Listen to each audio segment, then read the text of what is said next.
Group Captain Elizabeth Nichol has resigned in protest from the RAF, having been forced to meet targets for overtly racist and sexist positive discrimination employment quotas. This led to illegal and unethical discrimination against 160 white men in the name of diversity.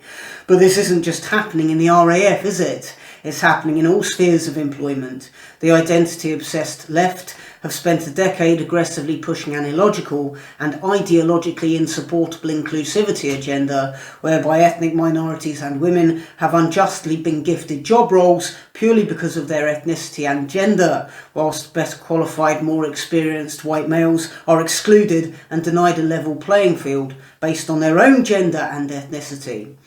15 years ago, arguably, we were living in a post-racial society in the UK, a society where gender and ethnicity were irrelevant and people progressed in life through hard work and ability.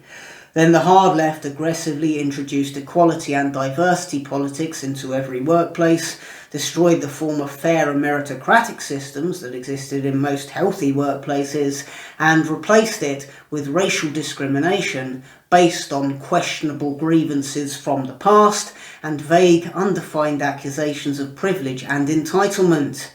In short, the hard left, through its regressive, identity-obsessed agenda, dragged us all back into a 1950s climate of race and gender grievances.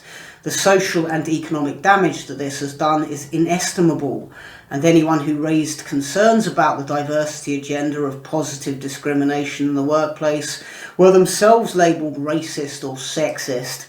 And when asked to rationalise, account for and defend this appalling discrimination, the hard left resort to postmodern skullduggery, questioning perceptions of truth and reality, telling us that white people are all guilty of oppression and unconscious bias, and just because we can't see it doesn't mean it doesn't exist, like flying saucers or Bigfoot. And for white men to expect a level playing field in life was sheer ignorance, and yes, racist and sexist. Well, now we're seeing the consequences of that deviousness and trickery in devastating fashion as the Western world plunges into poverty and division, whilst war rages on interminably in the East. And the only way to reverse the decline is for people to have the backbone to stand up and tell the truth in a climate where they could lose everything for doing so. Please do like and subscribe, and support my content via Patreon, PayPal or Subscribestar by following the links below this video.